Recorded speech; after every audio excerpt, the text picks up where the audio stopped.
नमस्ते मेरे प्यारे बच्चों, कैसे हो। हम आपके लेकर आ गए रसायन विज्ञान का अति महत्वपूर्ण टॉपिक, जिसमें हम पढ़ने वाले हैं संयोजन की मात्रा तथा वियोजन की मात्रा और वांट हाफ गुणांक आई के बीच में संबंध। संयोजन की मात्रा क्या होती है और वियोजन की मात्रा क्या होती है, इसके बारे में हम पढ़ने वाले हैं। संयोजन की मात्रा किसे कहते हैं? पदार्थ के कुल अणुओं में से, जैसे मान लीजिए हम किसी पदार्थ को किसी विलायक में घोल रहे हैं, तो उसके जो कुल अणु हैं उसमें अगर जितने अणु संयोजित हो रहे हैं, पदार्थ के कुल अणुओं में से संयोजित होने वाले अणुओं की संख्या को संयोजन की मात्रा कहते हैं। या हम कहें वियोजन की मात्रा क्या होती है? वियोजन की मात्रा पदार्थ के कुल अणुओं में से वियोजित होने वाले अणुओं की संख्या को वियोजन की मात्रा कहते हैं। अब इसके बाद हम पढ़ने वाले हैं वांट हाफ गुणांक आई तथा संयोजन या वियोजन की मात्रा के बीच में जो सूत्र आता है, वो संबंध इसको जो कहते हैं वो हम डिराइव करने वाले हैं। क्या होता है संयोजन की मात्रा और वियोजन की मात्रा? सबसे पहले हम पढ़ने वाले हैं वियोजन की मात्रा।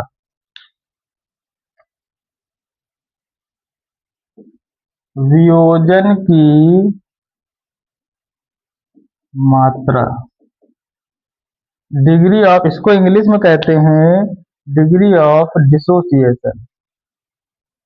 Degree of dissociation.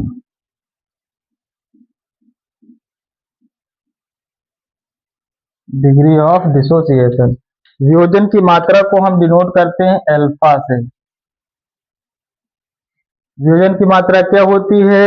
पदार्थ के कुल अणुओं में से वियोजित होने वाले कणों की संख्या को वियोजन की मात्रा कहते हैं। क्या लिखोगे? पदार्थ के, कोई भी पदार्थ है, पदार्थ के कुल अणुओं में से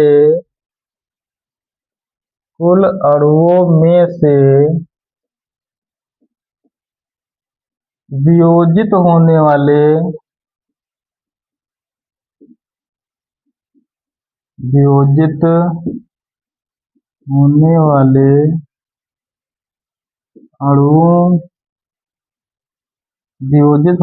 अणुओं की संख्या को वियोजन की मात्रा कहते हैं।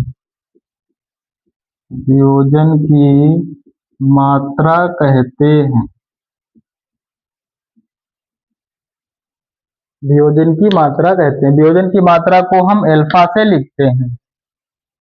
मान लीजिए वो पदार्थ कौन सा है? पदार्थ मान लिए ए एक्स और बी वाई है,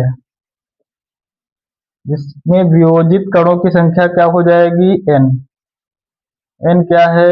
वियोजित कणों की संख्या। कणों की संख्या एन है, इसमें वियोजित कणों की संख्या। अगर हम इसकी समीकरण की बात करें तो समीकरण में अगर लिखें, जैसे मान लीजिए कोई पदार्थ है, ये टूट, किसी विलायक में इसको जब घोलोगे तो ये टूट जाएगा, आयनों में क्या हो जाएगा? ये विभक्त हो जाएगा। तो किसमें विभक्त होगा? एक्स ए वाई प्लस में, एक्स ए वाई प्लस में हो जाएगा, और वाई बी एक्स माइनस में ये विभाजित हो जाएगा। दो अलग अलग अणुओं में क्या हो जाएगा? ये टूट जाएगा। अब हम इसमें दिखाने वाले हैं वांट हाफ गुणांक के बीच संबंध। वांट हाफ गुणांक के बीच में संबंध, इसको आई से डिनोट करते हैं।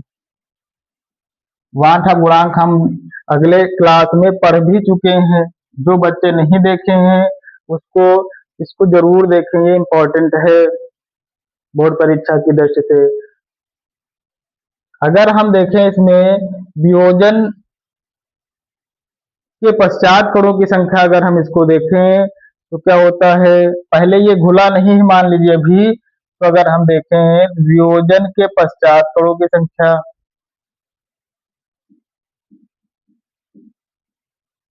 वियोजन के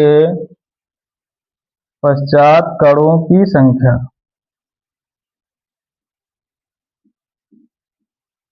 वियोजन के पश्चात कणों की संख्या,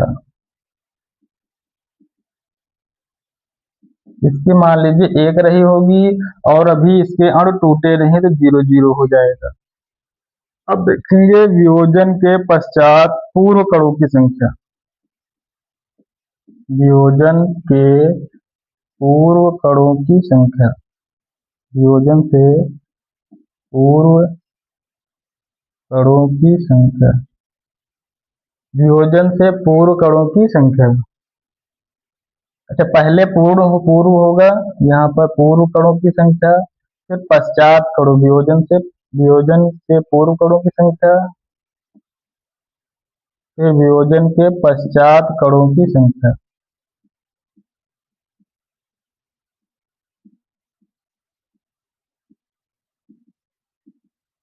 पश्चात में क्या हो जाएगा, अल्फा इसका जो है मान घट जाएगा, तो यहाँ हो जाएगा एक्स अल्फा और वाई अल्फा कणों में टूट जाएगा। अगर हम देखें वियोजन के पश्चात कणों की संख्या, वियोजन से पूर्व कणों की संख्या, यहाँ पर होगा पूर्व कणों की संख्या, वियोजन से पूर्व कणों की संख्या कितनी है, मान लीजिए 1 और 0 0, अभी वियोजित नहीं हो रहा है ये हमारा पदार्थ। विलेय पदार्थ क्या है, विलायक में अगर घोल रहे हैं तो वियोजित नहीं हो रहा, तो इसकी पहले संख्या कितनी है 1, फिर वियोजन के पश्चात पूर्व क्या हो जाएगा, इसके कण कितने होंगे 0 0, वियोजन के पश्चात कणों की संख्या क्या होगी 1 माइनस अल्फा, इसमें से अल्फा क्या हो गया, वियोजित हो गया, फिर क्या बना हमारा एक्स अल्फा और वाई अल्फा, ये दो का जो है 2 भागों में विभाजित हो जाएगा। अब अगर इसमें हम देखें प्रेक्षित अणुसंख्य गुणधर्म अगर हम निकालें तो कैसे निकालोगे, प्रेक्षित अणुसंख्य गुणधर्म, प्रेक्षित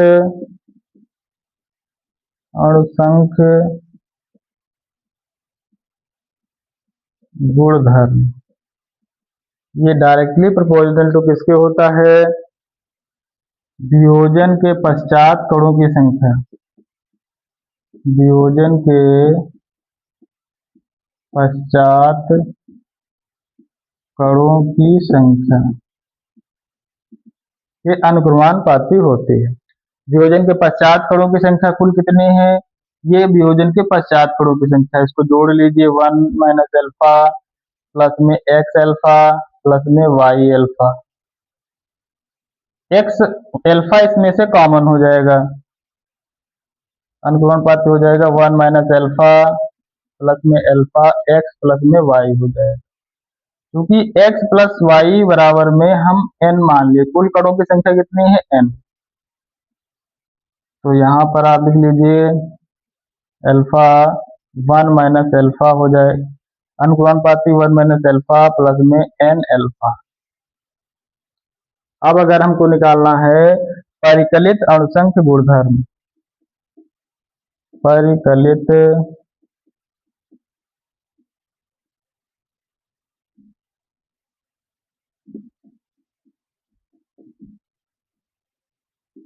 परिकलित अणुसंख्य गुणधर्म,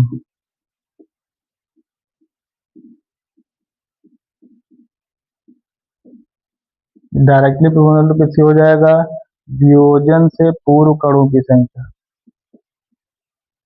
वियोजन से पूर्व कणों की संख्या, क्या हो जाएगा, वियोजन से पूर्व कणों की संख्या कौन सी है, 1 प्लस 0 प्लस 0, 1 प्लस 0 प्लस 0, क्या आ जाएगा, ये इसका मान आ जाएगा 1, परिकलित अणुसंख्य गुणधर्म किसके बराबर हो जाएगा, 1 के। प्रेक्षित अणुसंख्य गुणधर्म किसके बराबर हो जाएगा, 1 माइनस एल्फा प्लस में एन एल्फा, ये इसके बराबर हो जाएगा। अब हमको वान ठाप गुणांक आई निकालना है। वान ठाप गुणांक आई क्या होता है, प्रेक्षित अणुसंख्य गुणधर्म तथा परिकलित अणुसंख्य गुणधर्म के अनुपात को हम वान ठाप गुणांक कहते हैं। ये ऊपर वाला हम रखिए, इसको एक बार स्क्रीनशॉट ले लीजिए।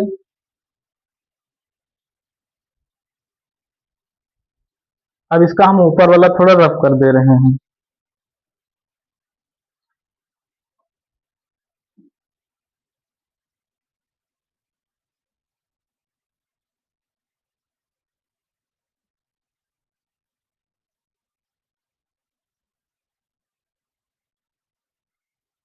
वान ठाप गुणांक हमको निकालना है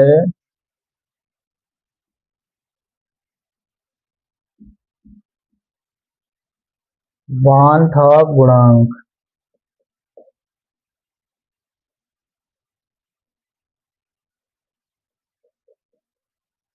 आई बराबर क्या होता है, प्रेक्षित अणुसंख्य गुणधर्म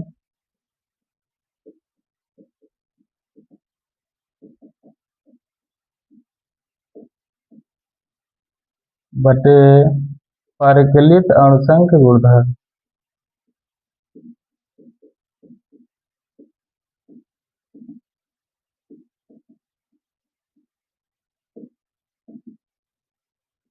प्रेक्षित अणुसंख्य गुणधर्म कितना आया, 1 माइनस एल्फा। आई बराबर में 1 minus alpha plus N alpha और अपान में 1। इसको आप लिख लीजिए, आई बराबर 1 माइनस एल्फा प्लस में एन एल्फा। इसमें से आप 1 को इस तरफ ले लीजिए, आई माइनस का 1 बराबर में हो जाएगा, एल्फा कॉमन ले लीजिए तो बचेगा यहाँ पर माइनस एल्फा प्लस में एन एल्फा। इसमें से अल्फा कॉमन ले लीजिए तो आई माइनस का 1 बराबर में, थोड़ा और रफ करे दे रहे हैं इधर, आई माइनस 1 बराबर में अल्फा कॉमन ले लोगे तो एन माइनस का 1 बचेगा, क्योंकि माइनस का 1 यहाँ पर और प्लस का एन यहाँ पे, एन पहले लिख लिए और माइनस का 1 बाद में लिख लिए, तो अल्फा बराबर में क्या हो जाएगा, आई माइनस का 1, ये इंटू में है तो इधर हो जाएगा डिवाइड में, एन माइनस का 1 हो जाएगा। ये फार्मूला आ गया वियोजन की मात्रा का फार्मूला और आई के बीच में संबंध हो गया, वियोजन की मात्रा।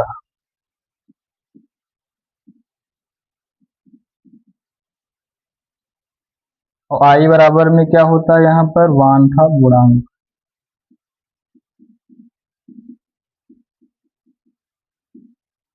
ये फार्मूला याद रखिएगा। ये किसके किसके बीच में संबंध है, वियोजन की मात्रा और वान ठाप गुणांक के बीच में संबंध आ गया ये। अब हम पढ़ने वाले हैं संगुणन की मात्रा और वान ठाप गुणांक के बीच में संबंध। इसको आप एक बार जो है स्क्रीनशॉट ले लीजिए, फिर उसके बाद हम पढ़ने वाले हैं।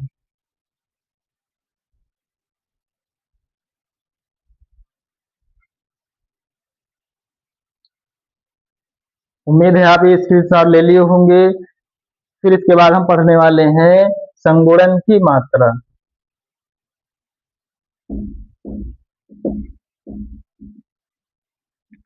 संगुणन की मात्रा क्या होती है,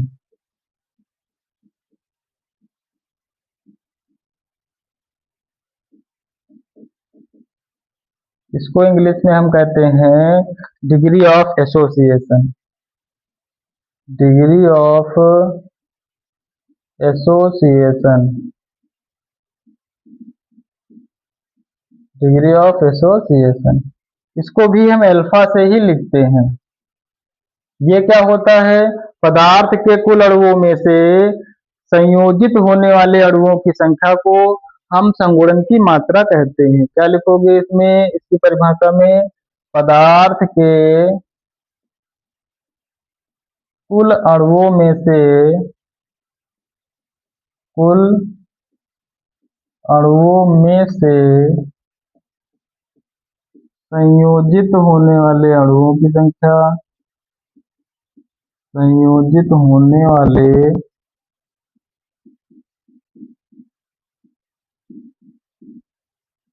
अणुओं की संख्या को संगुणन की मात्रा कहते हैं। संगुणन की मात्रा कहते हैं।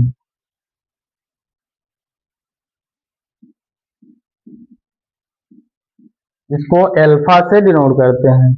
इसको किससे डिनोट करते हैं? अल्फा से ही डिनोट करते हैं। जैसे मान लीजिए कोई पदार्थ है वो विलायक में क्या हो रहा है? संयोजित हो रहा है। पदार्थ कौन सा है? Na उसका क्या है? n अणुओं की संख्या है A की। यहाँ पर लिख लीजिए n और क्या होता है?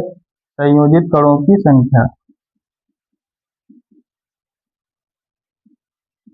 कणों की संख्या, जिसमें संगुणन की मात्रा क्या होती है? अल्फा होती है। जिसमें अल्फा क्या है? संगुणन की मात्रा है। अब अगर हम एक ले लें यहाँ पर समीकरण, तो Na ये उत्क्रमणीय क्रिया होगी, इसमें संगुणित कणों की संख्या हो जाएगी n, तो ये An का रूप ले लेंगे। संगुणित हो गए, संयोजित हो रहे हैं। तो अब अगर हम लिखें संयोजन से पूर्व, संगुणन से पूर्व, संगुणन से पूर्व कणों की संख्या देखें, इसकी मान लीजिए पहले कणों की संख्या कितनी रही होगी? 1। तो अभी संयोजित नहीं हो रहा, तो इसकी संख्या कितनी हो जाएगी? 0। अब अगर हम देखें संगुणन के पश्चात कणों की संख्या, संगुणन के पश्चात कणों की संख्या, अल्फा इसमें से संयोजित हो रहे हैं कण, तो क्या बनेंगे? अल्फा अपान में n बन जाएंगे। कुल अणुओं में से अल्फा क्या हो रहा है? इसका संगुणन हो रहा है। इसका क्या हो रहा है? संगुणन या संयोजन हो रहा है। अब अगर हम देखें प्रेक्षित अणु संख्या गुणधर्म क्या होते हैं, तो इधर लिखे दे रहे हैं प्रेक्षित अणु संख्या गुणधर्म, गुणधर्म इज डायरेक्टली प्रोपोर्शनल टू किसकी हो जाएगा? संगुणन के पश्चात कणों की संख्या।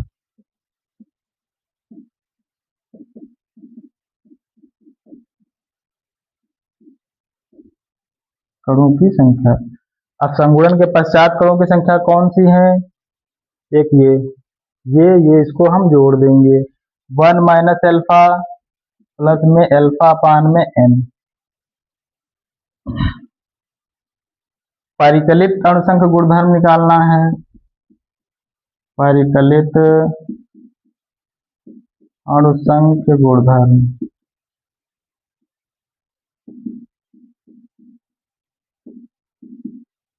डायरेक्टली प्रोपोर्शनल किसके हो जाएगा? संगुणन से पूर्व कणों की संख्या से पूर्व कणों की संख्या। क्या हो जाएगा? 1 प्लस 0, तो क्या हो जाएगा? 1। इसके बराबर हो जाएगा 1 के। अब वांट ऑफ गुणांक निकालना हो, फार्मूला क्या लगाओगे? वांट ऑफ गुणांक आई बराबर किसके हो जाएगा? प्रेक्षित अणु संख्या गुणधर्म, प्रेक्षित अणु संख्या गुणधर्म अपान में हो जाएगा परिकलित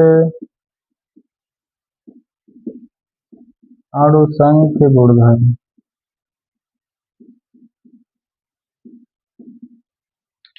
क्या होता है ये? प्रेक्षित अणु संख्या गुणधर्म क्या लिखोगे? 1 माइनस अल्फा प्लस में अल्फा अपान में एन अपान में 1 लिखोगे। परिकलित का अर्धसंग गुणधर्म का मान कितना है 1, तो आई बराबर में क्या हो जाएगा 1 माइनस अल्फा प्लस में अल्फा अपान में एन। 1 इस तरफ ले लो तो आई माइनस का क्या हो जाएगा 1 बराबर में माइनस अल्फा प्लस में अल्फा अपान में एन।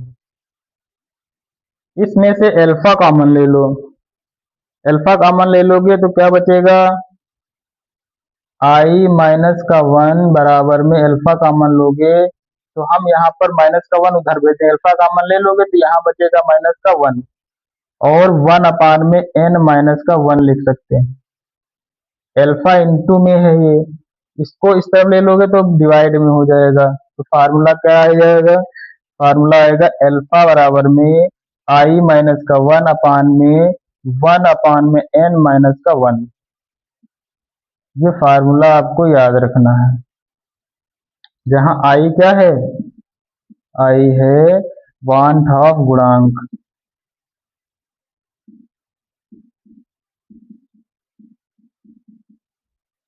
वांट ऑफ गुणांक, अल्फा है संगुणन की मात्रा।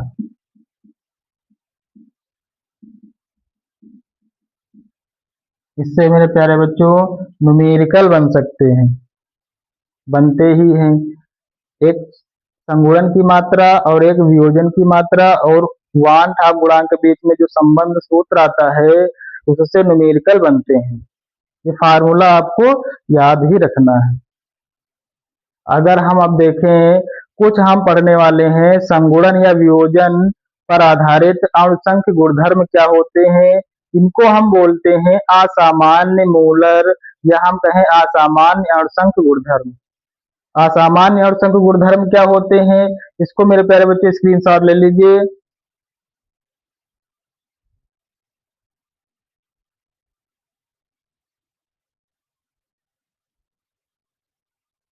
उम्मीद है स्क्रीनशॉट ले लिए होंगे। अब हम इसके बाद पढ़ने वाले हैं असामान्य अणुसंख्य गुणधर्म क्या होते हैं। देखो क्या होते हैं, रफ कर दे रहे हैं इसको।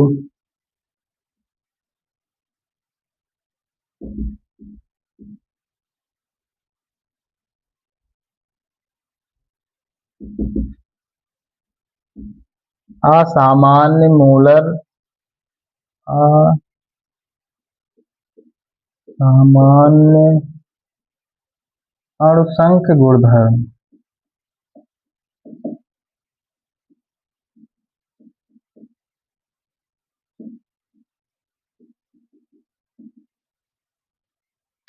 या हम इसको कह देते हैं संयोजन या वियोजन पर आधारित अणुसंख्य गुणधर्म।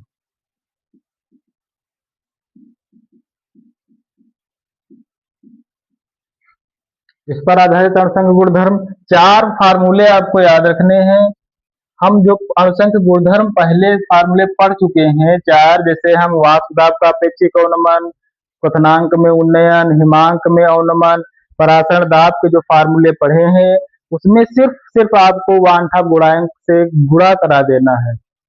आई से क्या करा देना, मल्टीप्लाई। जैसे यहाँ पर फार्मूला हम लिख रहे हैं P not minus P S अपान में पी नॉट बराबर में आई इंटू में एन अपान में एन प्लस में कैपिटल एन लिख देना है। ये फार्मूला आपको याद रखना है। ये फार्मूला किसका है, वाष्प दाब का अपेक्षिक अवनमन का है।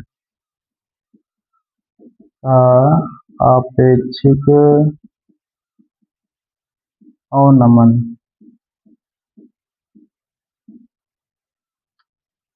दूसरा फार्मूला आपको याद रखना है, दूसरा फार्मूला क्या याद रखना है, आपको याद रखना है के बी बराबर में, दूसरा फार्मूला क्या याद रखना है, डेल्टा टीबी बराबर में आई के B M dash. Delta TB बराबर में आई के बी एम डैश। ये किसका फार्मूला है, के बी क्या है यहाँ पर, मोलल उन्नयन स्थिरांक। ये क्वथनांक में उन्नयन है। ये क्या है, क्वथनांक में उन्नयन, ये हम सब लोग पहले ही पढ़ चुके हैं। डेल्टा टीबी क्वथनांक में उन्नयन है, केबी क्या है, मूलल अवनमन स्थिरांक, एम डैश क्या है, मूललता है।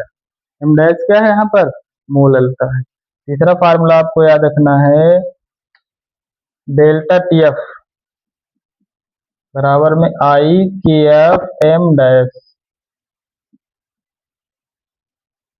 ये क्या है, हिमांक में अवनमन है, हिमांक में अवनमन।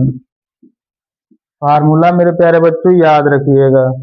चौथा फार्मूला आपको याद रखना है, पाई बराबर में आई सी आर टी। पाई क्या है यहाँ पर, परासरण दाब है, परासरण दाब। ये चारों अणुसंख्य गुणधर्म हैं और ये हैं क्या पूरे, ये है असामान्य अणुसंख्य गुणधर्म। असामान्य क्यों हो जाएगा, क्योंकि यहाँ पर आई लग गया है। आई क्या है यहाँ पर, जहाँ आई बराबर में ये हो जाएगा, जहाँ आई बराबर 1/2 गुणांक है।